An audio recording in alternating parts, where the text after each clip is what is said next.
పెద్ద షాపింగ్ ప్రపంచం సిఎంఆర్ మనమేడ్చల్లో ప్రముఖ సినీ హీరో విశ్వక్ సేన్ గారిచే సెప్టెంబర్ 13న గొప్ప ప్రారంభం. నమస్తే, నేను కేశవ్ సుమంటి.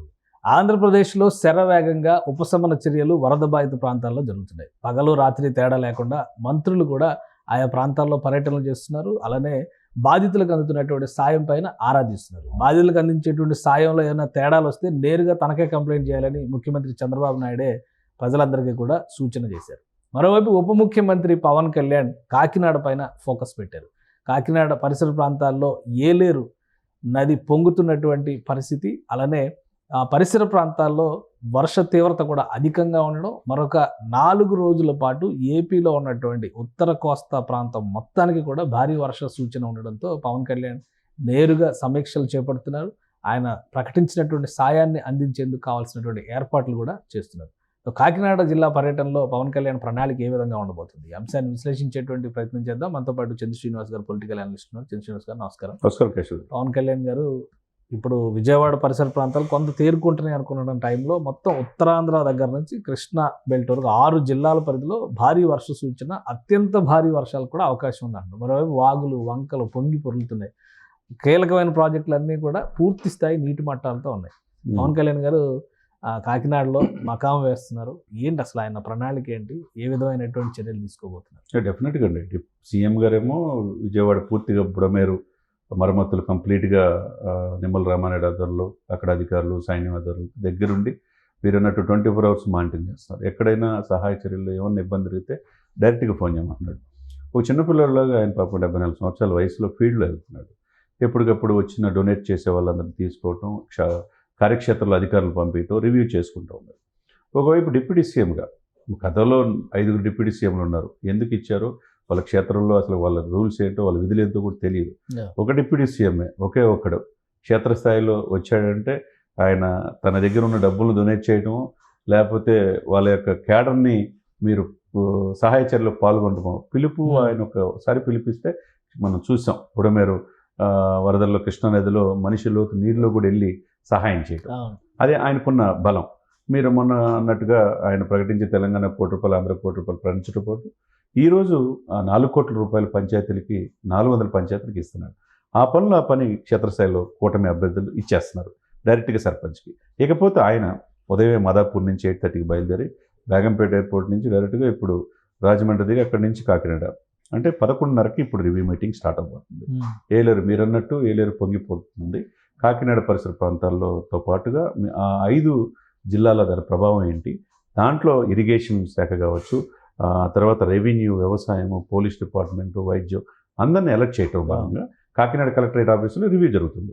ఎందుకంటే రివ్యూ చేసుకుని దాని యొక్క ముందే నష్ట నివారణ చర్యలు, దానికి పునరావాస కేంద్రాలకి తరలించడం, ఇవన్నీ రెస్క్యూ ఆపరేషన్ చేయాలంటే క్షేత్రస్థాయిలో ఒక మానిటర్ చేసే ఆఫీసర్ ఉండాలి.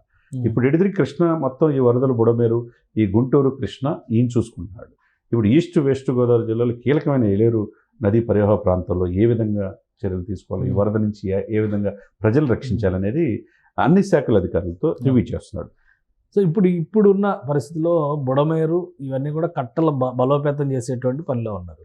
ఇంకోవైపు అటువైపు తమ్మిలేరు, రామిలేరు ఇవన్నీ పొంగుతున్నాయి. కొల్లేరు దగ్గర చాలా పెద్ద వరద చేరేటువంటి అవకాశం ఉంది. అటువైపు ఎలక్ట్ ఉంది. గోదావరిలో వాటర్ లెవెల్స్ పెరిగినాయి. ఏలేరు కాలువ పూర్తి స్థాయిలో అటు పొంగి పొరులుతుంది.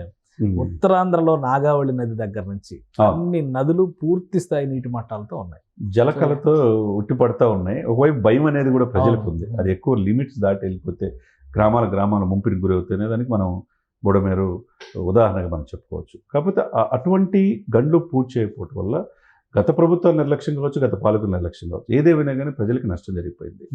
ఆ నష్ట నివారణకి అంటే జనం ఎక్కువగా చనిపోకుండా అది కంట్రోల్ చేయగలిగారు. కానీ ఆస్తులు సర్వస్వం కోల్పోయారు. ఇక మీరు ఆ యొక్క ఇదిని అనుభవాన్ని పాఠాలుగా నేర్చుకుంటూ రాబోయే రోజుల్లో చర్యలు తీసుకోవాలి.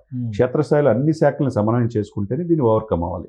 మీరు అన్నట్టు అటు నాగావళి కాడ నుంచి ఇటు ఉత్తరాంధ్ర జిల్లాలు కావచ్చు, అల్టిమేట్గా ఏంటంటే ఆంధ్రప్రదేశ్ వ్యాప్తంగా వరదలు ఉన్నాయి. దీన్ని కంట్రోల్ చేసుకోవటం కత్తి మీద సాము లాంటిది, అన్ని శాఖలను సమన్వయం చేసుకోవటం. ఇకపోతే దీంట్లో కాకినాడలో ఆయన పెట్టడం కూడా అంతరం ఏంటంటే అన్ని శాఖల అధికారులతో సమన్వయం చేసుకుంటే ఎక్కడెక్కడ అవకాశం ఉంది, ఎక్కడెక్కడ చెరువు కట్టులు తెగిపోయి ఉంది, ఆ నదుల వల్ల పరిసర ప్రాంతాల గ్రామాలు ఏంటి, దాన్ని ఏ విధంగా ఇచ్చేసుకోవాలి, అన్ని శాఖలతో చేయటం అంటే అదొక మంచి ఉపశమనం కలుగుతుంది. ఆ, దీంతో పాటు ఉప్పాడ, సురారంపేట, తర్వాత కొలంకి, మాదాపురం, తర్వాత సంక్రడవాడ, అంటే అవన్నీ కూడా జగనన్న కాలనీ ఇవన్నీ కూడా రివీల్ చేస్తున్నాడు ఈయన. ఆ, అంటే ఉప్పాడ కూడా చాలా మనం చూస్తాం, సముద్ర తీర ప్రాంతం ఉంది. ఆ ఇప్పుడు ప్రాంతం అసలు పిఠాపురంలో కూడా ఉమ్. వాగులు పొంగి పొరలే గొల్లప్రోలు మండలంతో సంబంధాలు తెగిపోయినాయి అనేది ఒక ఇది ఒకటి వచ్చింది. స్కూల్ టీచర్స్ వాళ్ళు కూడా కొట్టుకుపోయారు వరదలో అని చెప్పని ఒక సమాచారం వచ్చింది. ఉమ్. సో ఇప్పుడు పవన్ కళ్యాణ్ గారు సొంత నియోజకవర్గం కూడా వెళ్ళే అవకాశాలు ఉన్నాయి ఈ పర్యటనలో భాగంగా? డెఫినెట్గా నేను ఇప్పుడు చెప్పినవన్నీ కూడా అటు ఏలేరు ముంపు పరివార ప్రాంతాలతో రివ్యూ కలెక్టర్ గారితో వివిధ శాఖలతో చేయటం భాగంగా ఇప్పుడు చెప్పిన ఉప్పాడ, ఈ సురారంపేట కాలనీ, కొలంక, మాదాపురం, తర్వాత సంకండ్రవాడ, తర్వాత ఇవన్నీ కూడా జగనన్న కాలనీ, ఇవన్నీ ఉప్పాడ పరిధిలో కాకినాడ పరిధిలో ఉన్నాయి. ఇది ఈ పిఠాపురం పరిధిలో. మీరు అన్నట్టు ఆయన సొంతగా ఆ నియోజకవర్గం నుంచి గెలిచాడు కాబట్టి కాకినాడ పరిధిలో ఈ 5 నియోజకవర్గాల పరిధిలో ఉంది కాబట్టి అవన్నీ కూడా రివీల్ చేసే అవకాశం ఉంది. ఎప్పటికప్పుడు ఆ పరిసర ప్రాంతాలను ప్రజలు సురక్షిత ప్రాంతాలు తరలించడం, వాళ్ళకు కావాల్సిన నిత్య వస్తువులు సరఫరా చేయటం, ఎటువంటి పరిస్థితులు అయినా ఎదుర్కోవడానికి యంత్రాంగాన్ని సమాయత్తం చేయడంలో భాగంగానే ఈరోజు కాకినాడ రివ్యూ జరుగుతుంది. ఓకే.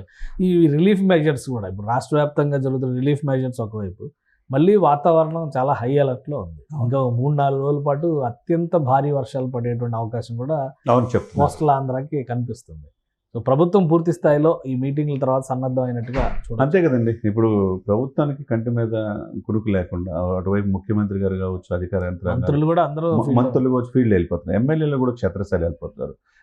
కాబట్టి ప్రతిపక్షం అనుకున్నంతగా సహకరించట్లా. వాళ్ళు సహకరించకపోయినా ప్రభుత్వం ఏం చేయలేదన్న ఇదితో ఉంటున్నారు తప్పితే, ఇటువంటి సిచ్యువేషన్స్లో ప్రకృతి విపత్తు జరిగినప్పుడు ప్రతిపక్షం అధికార పక్షం లేకుండా అధికార పక్షంతో కలిసి పనిచేయాల్సిన అవసరం మనం మిగతా రాష్ట్రాల్లో, కేరళ లాంటి రాష్ట్రాల్లో మనం చూస్తుంటాం. ఈ తెలంగాణ రాష్ట్రంలో కూడా చూడండి, పార్టీలకు అతీతంగా బండి సంజయ్ గారు వచ్చారు, సాక్షాత్తు కేంద్ర బృందం వచ్చింది, రేవంత్ రెడ్డి గారితో కలిశారు, పోయారు, బట్టి విక్రమార్తో కలిసి ఏరియల్ వ్యూ కూడా చేశారు. ఇప్పుడు ఇది రాజకీయాలు ఇప్పుడు మాట్లాడకూడదు కాబట్టి వీళ్ళు అనుకున్నట్టుగా వైసీపీ పార్టీ అక్కడ సహకరించట్లా. కానీ స్వచ్ఛంద సమస్యలు అనేకం వచ్చి సీఎం రిలీఫ్ ఫండ్కి ఇవ్వటం కావచ్చు, ఇవన్నీ కొద్దిగా ఊరట. ఈ ఊరట కాబట్టి చంద్రబాబు నాయుడు గారికి ఉన్న 4.5 దశాబ్దాల అనుభవం ఇక్కడ ఈ వరద పరిస్థితుల నుంచి ఆంధ్రప్రదేశ్ ప్రజల్ని బయటకు వేసే అవకాశం స్పష్టంగా ఉంది. ఆయనకున్న అనుభవంతో ఎక్కడికక్కడ ఏం చేయాలి, అవసరమైతే సెంట్రల్తో మాట్లాడి, సైన్యం కావాలంటే సైన్యం పిలిపిస్తారు. అవగాహన ఉన్న సిబ్బంది, సీనియర్స్ ఆఫీసర్స్ కూడా, చీఫ్ సెక్రటరీ కావచ్చు, పోలీస్ యంత్రం కావచ్చు, 24 గంటలు పనిచేసే డిజాస్టర్ మేనేజ్మెంట్ బృందాలు ఉన్నాయి కాబట్టి ఆయన అవసరమైతే హెలికాప్టర్లు కావాలని నేనే పంపించిన కేంద్ర ప్రభుత్వం కూడా సిద్ధంగా ఉంది. అనుభవం ఇక్కడ ఆంధ్రప్రదేశ్ ప్రజలకి వరంగా మనం భావించవచ్చు. రైట్. థ్యాంక్ యూ చంద్ర శ్రీనివాస్ గారు. ఇది కాకినాడ పర్యటన సందర్భంగా పవన్ కళ్యాణ్ ఒక సమగ్రమైన ప్రణాళికతో ఆయన క్షేత్రంలోకి అడుగు పెడుతున్నారు. అక్కడ రివ్యూ చేయడంతో కూడా అధికారులకు దిశానిర్దేశం చేసిన తర్వాత తన సొంత నియోజకవర్గంలో కూడా పర్యటించబోతున్నారు. ముఖ్యంగా లోతట్టు ప్రాంతాల విషయంలో అధికారులను అప్రమత్తంగా ఉండాలని పవన్ ఆదేశించినట్టుగా సమాచారం ఉంది. అలానే వరద సహాయక చర్యల్లో భాగంగా ఆయన ఇస్తానన్నటువంటి డబ్బుల్ని కూడా అక్కడ మంజూరు చేయడం, చెక్కుల్ని ఇవ్వడం ద్వారా క్షేత్రస్థాయిలో ముఖ్యంగా గ్రామ స్థాయిలో ఉన్నటువంటి సర్పంచుల్ని ఆర్థిక స్వేచ్ఛ ఇవ్వడం ద్వారా ఈ వరదల తర్వాత ఎలాంటి అంటు రోగాలు కూడా ప్రబలకుండా జాగ్రత్తలు తీసుకోవాలనేటువంటి సూచనలు కూడా యంత్రాంగానికి ఇప్పటికే ఇచ్చారు. సో పవన్ కళ్యాణ్ మ్యాక్సిమం కాకినాడ ఆ పరిసర ప్రాంతాల్లోనే మరొక 2-3 రోజులు బస చేసేటువంటి అవకాశాలు ఉన్నట్టుగా కూడా తెలుస్తుందని చంద్ర శ్రీనివాస్ గారు చెప్తున్నారు. ఇది special discussion. Keep watching. Suman టీవీలో మీ పర్సనల్ అండ్ బిజినెస్ ప్రమోషన్స్ కోసం కింది నెంబర్కి కాంటాక్ట్ చేయండి.